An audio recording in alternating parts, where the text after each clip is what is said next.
지난 일부에서 우리는 데스밸리의 가장 뜨겁고 낮은 말 그대로 지옥 같은 땅을 밟아봤습니다.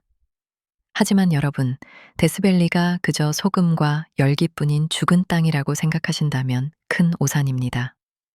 오늘 2부 여행은 조금 다릅니다. 우리는 의 외계 행성을 걷고 천연 대리석으로 된 미로를 탐험할 겁니다. 그리고 황당한 거짓말로 시작된 사막의 성 캐슬과 100년 전 5천 명이 살았던 화려한 도시가 왜 지금은 유령 마을이 되었는지 그 욕망의 흔적을 쫓아갈 겁니다. 준비되셨나요? 척박함 속에 숨겨진 반전의 드라마 데스밸리 2부 지금 시작합니다. 공원의 북쪽으로 향하다 보면 갑자기 눈앞에 사하라 사막을 뚝 떼어다 놓은 듯한 비현실적인 풍경이 펼쳐집니다. 바로 메스키트 플랫 샌드 듄스입니다. 영화 팬이라면 이곳이 낯이 글지도 모르겠습니다. 바로 시리즈의 촬영지거든요. 로봇 R2D2와 C3PO가 말다툼을 하며 걷던 타투인 행성의 사막이 바로 이곳입니다. 실제로 걸어보면 정말 지구 밖으로 나온 기분이 듭니다. 저기 가장 높은 모래 언덕 보이시나요? 스타듐이라고 부르는데요. 신기하게도 주변의 작은 언덕들은 바람 따라 계속 움직이는데 저 거대한 녀석은 늘 제자리를 지키고 있습니다. 사방에서 불어오는 바람들이 딱 저 지점에서 부딪혀서 모래를 가둬두기 때문이죠. 그래서 위에서 보면 불가사리 스타 모양을 하고 있습니다. 그런데 왜 이름이 메스키트일까요? 모래 사이를 잘 보시면 메스키트 나무와 크러소트 덤불이 자라고 있습니다. 원래 이곳은 메스키트 나무가 주인인 땅이었는데 거대한 모래가 밀려오면서 나무들을 덮쳐버린 거죠. 모래에 파묻히면서도 끈질기게 살아남은 생명력, 정말 대단하지 않나요? 참, 이곳은 밤에 은하수 사진을 찍으러 많이들 오시는데요. 조심하셔야 합니다. 밤의 사막은 방향 감각을 완전히 잃게 만들어서 차로 돌아가는 길을 찾기 어려울 수 있거든요. 아름답지만 역시 방심하면 안 되는 곳입니다. 모래 언덕을 지나 차로 조금만 가면 이번엔 돌의 축제가 열립니다. 모자이크 캐년입니다. 여기 벽을 좀 보세요. 마치 고급 호텔 로비에 있는 대리석 같지 않나요? 이건 진짜 대리석, 마블입니다. 약 7억 5천만 년에서 9억 년 전, 이곳이 태평양 바다 밑이었을 때 쌓인 석회암이 엄청난 열과 압력을 받아 변한 것이죠. 그리고 수백만 년 동안 거친 물살과 자갈이 이 벽을 사포질하듯 깎아내려 이렇게 매끄러운 촉감을 만들어냈습니다. 이름이 왜 모자이크인지 아시겠죠? 서로 다른 돌 조각들이 천연 시멘트로 굳어져서 마치 모자이크 타일 작품을 보는 것 같습니다. 지질학자들은 이걸 모자이크 강력암이라고 부르는데요. 저는 자연이 만든 미술관이라고 부르고 싶네요. 돌 하나하나가 7억 년의 시간을 품고 있는 셈이니까요. 물론 예쁘다고 주워가시면 안 됩니다. 국립공원에서의 채집은 불법이거든요. 이 척박한 화산지대 근처에 사막의 신기루 같은 건물이 하나 있습니다. 바로 스코티의 성 스커티스 캐슬입니다. 여기엔 아주 기막힌 사기극과 우정의 드라마가 숨어 있습니다. 이야기의 주인공은 데스밸리 스코티라 불린 사나이 월터 스콧입니다. 그는 이곳에 비밀 금광이 있다며 투자자들을 꼬드겼죠. 시카고의 보험 재벌 알버트 존슨도 그중 하나였습니다. 존슨은 거액을 투자했지만 금 소식은 없었죠. 사실 금광은 처음부터 없었습니다. 스코티의 사기였죠.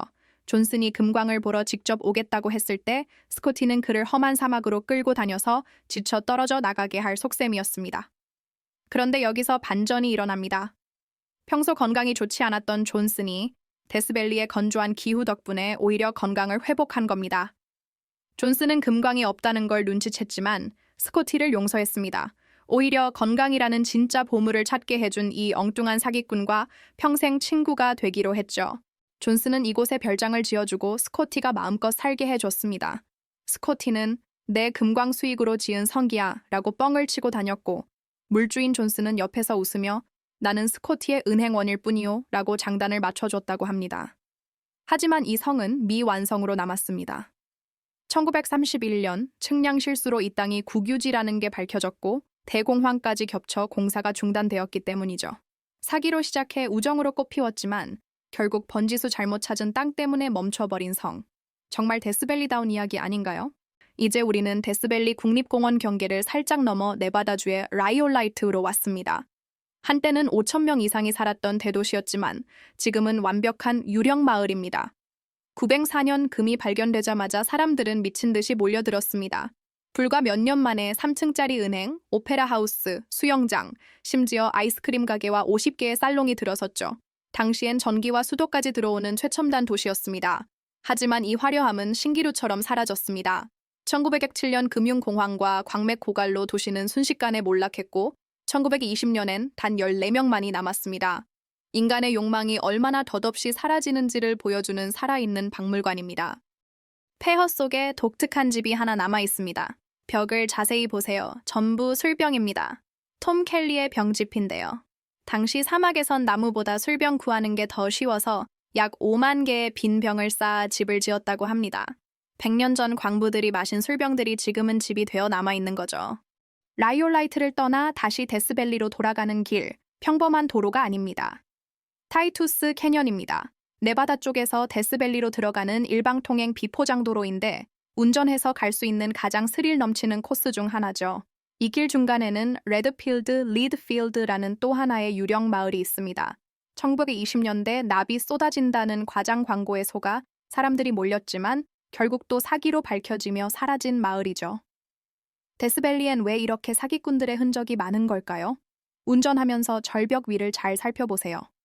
운이 좋으면 데스밸리의 주인인 큰 뿔야생양 빅혼쉽을 만날 수도 있습니다. 뜨거운 화산, 유령 도시, 사기극의 현장을 지나 우리는 다시 물가로 왔습니다. 솔트 크릭입니다. 데스밸리에 물고기가 산다면 믿으시겠어요? 자세히 보시면 손가락만 한 물고기들이 바쁘게 헤엄치고 있습니다. 바로 솔트 크릭 퍼피쉬, Salt Creek Popfish입니다. 이들은 약 1만 년 전 빙하기 때 데스밸리가 거대한 호수였던 시절부터 살아남은 생존자들입니다. 물이 마르고 사막으로 변하면서 갇혀버린 이 작은 물고기들은 놀라운 진화를 했습니다.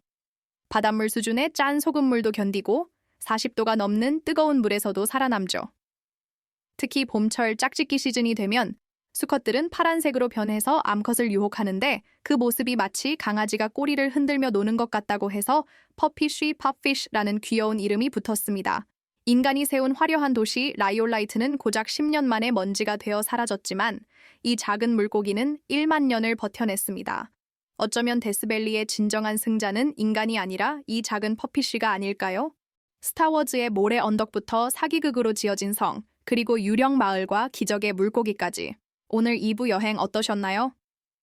죽음의 계곡이라는 이름 뒤에는 이토록 생생하고 아이러니한 삶의 이야기들이 숨어 있었습니다. 하지만 아직 끝이 아닙니다.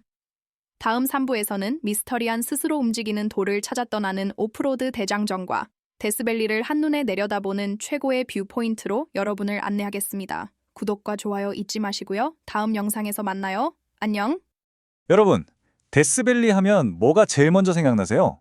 아마 대부분 극단적인 날씨를 떠올리실 거예요. 맞아요. 하지만 있잖아요. 그건 이 엄청난 땅이 가진 이야기의 진짜 시작일 뿐이랍니다. 네, 그럼 다들 아시는 얘기부터 한번 시작해 볼까요? 바로 데스밸리가 지구상에서 가장 더운 곳이라는 사실이죠. 무려 섭씨 56.7도예요. 와, 상상만 해도 막 숨이 턱 막히지 않으세요? 이 숫자 하나만 봐도 데스밸리가 얼마나 혹독한 곳인지 바로 감이 오죠. 근데 여기서 끝이 아니에요. 기록이 하나 더 있습니다. 바로 북미 대륙에서 가장 건조한 곳이라는 타이틀. 그러니까 뜨겁고 바싹 마른 뭐랄까 정말 아무것도 살 수 없을 것 같은 그런 황무지 이미지가 딱 떠오르죠. 과연 그럴까요? 정말 데스밸리는 그런 곳이기만 할까요? 자, 그래서 오늘 저희는 이런 숫자들 너머에 숨겨진 데스밸리의 또 다른 얼굴을 한번 들여다보려고 합니다. 첫 번째 이야기는요, 정말 아이러니한 이야기부터 시작해 볼게요. 아니, 이렇게 물 한 방울이 귀한 건조한 사막 한가운데서 어떻게 거대한 수증기 폭발 같은 게 일어날 수 있었을까요? 말이 안 되는 것 같잖아요. 지금 보시는 이게 바로 우베헤베 분화구인데요. 와, 규모가 정말 어마어마하죠? 미스터리의 해답은 바로 이 거대한 구멍이 어떻게 생겨났는지 그 과정에 숨어 있습니다. 과학자들은 이걸 수증기 마그마 폭발이라고 불러요. 이름이 좀 어렵죠? 근데 핵심은 간단해요. 바로 물입니다. 뜨거운 마그마가 지하에 숨어있던 물이랑 만나야만 딱 그때만 일어나는 폭발인 거죠. 이게 어떻게 일어나는지 좀 더 쉽게 한번 볼까요? 자, 먼저 땅속 깊은 곳에서 마그마가 스멀스멀 올라와요. 그러다 땅속에 숨어있던 지하수랑 딱 마주치는 겁니다. 그럼 어떻게 될까요? 물이 순식간에 진기로 변하면서 뻥! 하고 터져버리는 거죠. 그 힘으로 지표면이 그냥 날아가 버리는 거예요. 근데 진짜 놀라운 건 뭔지 아세요? 이 폭발이 생각보다 그렇게 오래전 일이 아니라는 거예요. 불과 2100년 전 일입니다. 그러니까 이건 그냥 옛날 옛적 화석 같은 게 아니고요. 지금도 활동할 가능성이 있는 화산지대라는 뜻이에요. 와, 데스밸리가 그냥 덥기만 한 곳이 아니었네요. 자, 이번에는 좀 다른 얘기를 해볼까요? 바로 사람 이야기입니다. 이 혹독한 환경에 도전했던 인간의 야망, 그리고 그 실패. 아주 드라마틱한 이야기들이 숨어 있거든요. 라이얼라이트라는 유령 도시가 딱 그런 예인데요. 한때는 금광 때문에 오페라 하우스까지 있을 정도로 번성했어요. 그런데 보세요. 불과 몇 년 만에 모든 게 신기루처럼 사라져버렸습니다. 이 사막이 인간의 욕망을 얼마나 허무하게 만들어버리는지 진짜 제대로 보여주는 거죠.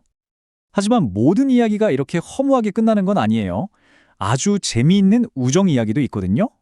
여기 정말 절대로 어울릴 것 같지 않은 두 남자가 있습니다. 한 명은 좀 거칠고 사기꾼 기질도 있는 데스밸리 스코티, 그리고 또 한 명은 시카고의 아주 부유하고 점잖은 사업가 엘버트 존슨이에요. 원래 스코티가 존슨한테 내 비밀 금광에 투자하라면서 꼬드겼어요. 그런데 재밌는 건 몸이 안 좋았던 존슨이 이 사막에 와서 오히려 건강을 되찾은 거예요. 돈보다 훨씬 귀한 걸 얻은 셈이죠. 그래서 스코티한테 속는 거 알면서도 그냥 그 상황을 즐겼다고 해요. 그래서 그 유명한 스코티스 캐슬 있잖아요. 다들 스코티가 금캐서 지은 줄 아는 그 성이요. 사실은 존슨 돈으로 지은 거거든요. 나중에 사람들이 존슨한테 물어보니까 이분이 아주 재치 있게 이렇게 말했대요. 하하, 나는 그냥 스코티의 은행가일 뿐입니다. 정말 사막이 만들어준 기막힌 우정 아닌가요? 자, 그럼 이제 인간 이야기는 잠시 접어두고 자연의 놀라움으로 한번 넘어가 보죠. 이 죽음의 계곡에는요, 정말 상상도 못할 생명체가 살고 있거든요. 바로 이 친구, 솔트 크릭 퍼핏이라는 아주 작은 물고기입니다. 이름에서 벌써 느낌이 오죠? 소금 개울에 사는 물고기라니. 이 퍼핏씨가 사는 환경을 보면 정말 입이 떡 벌어져요. 물의 염도는 거의 바닷물 수준이고요. 온도는 거의 꽁꽁 어는 온도에서부터 40도가 넘는 뜨거운 물까지 오르락내리락해요. 아니 이런 데서 물고기가 산다는 게 이게 말이 되나요? 거의 기적이죠. 그런데 이들의 수명은 길어야 딱 1년이래요. 우리가 보기에 막 강아지처럼 팔딱팔딱 활기차게 노는 것 같지만 사실 그건 살아남고 또 번식하기 위해서 주어진 짧은 시간 동안 벌이는 필사적인 몸부림인 거죠. 자, 지금까지 데스밸리가 가진 몇 가지 극단적인 또 대조적인 모습들을 봤는데요. 그럼 이제 시야를 좀 더 넓혀볼까요? 이곳이 정말 그냥 죽음의 계곡이라는 이름의 황무지인지 말이에요. 알고 보면 여기엔 정말 볼 게 많아요. 물이 깎아 만든 반질반질한 대리석 협곡도 있고요. 집채만한 모래 언덕도 있죠.